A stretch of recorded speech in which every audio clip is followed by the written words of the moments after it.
I wanted to ask you what efforts you're making in New Jersey to get other states, the governors that are here, for example, to sign up for the database, the information sharing database for guns. Yes, so we, as you rightfully point out, about a year ago, a light bulb went off with me. Three things. New Jersey's got strong gun laws. They need to be stronger. We're working on that. But still, over 80% of the guns in gun crimes in New Jersey are committed with out-of-state guns.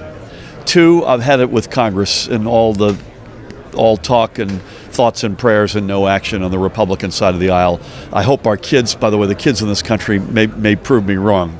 Our generation's failed. Maybe they'll be the ones that finally move the needle in Congress. And thirdly, it occurred to me that we had coalitions of states that had coalesced around other policy areas. The one that hit me was climate, the regional greenhouse gas initiative states. So I said, why can't you have, in the absence of, not instead of, but in the absence of federal action, why can't you have a coalition of states that are like-minded on gun safety? That's the idea. We were always going to get to it. Parkland hit, the awful tragedy. We accelerated that. So it's New Jersey, New York, Connecticut, Rhode Island. We've spent a fair amount of time over the past several days. I won't name the states, but we're talking to a handful of other states to expand that group. Again, it's not in lieu of stronger laws in our state, which we will do. It certainly is in lieu of congressional action, and please God, it's one of these days that will happen. But we think this is a meaningful step in the right direction. And by the way, it does three things. It helps a task force to track the illegal guns down, deepens in intel and information sharing, and thirdly, we could do consortia research on things like smart gun technology, all of which are in the right direction. What would have to happen if someone has a history of mental health issues to be included in that database? Would it cover that as well? Yeah, absolutely.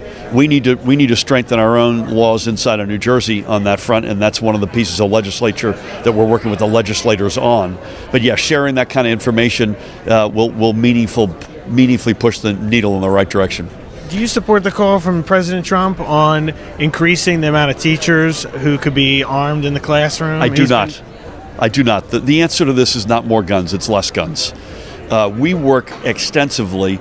That's the other thing. Keeping schools safe is a whole of government approach. So we've spoken and we're speaking constantly with state police, local law enforcement, Department of Education, Department of Homeland Security, Department of Children and Family. It's a whole of government approach. And part of the answer that you're seeing in lots of communities, and we're certainly seeing it in New Jersey, is a more frequent, visible presence by law enforcement, whether it's local or state police. Those are professionals. Those are folks who are trained. Teachers have been trained to teach. So I do not agree with the president on that at all. Thank you very much, Nick. Thank you.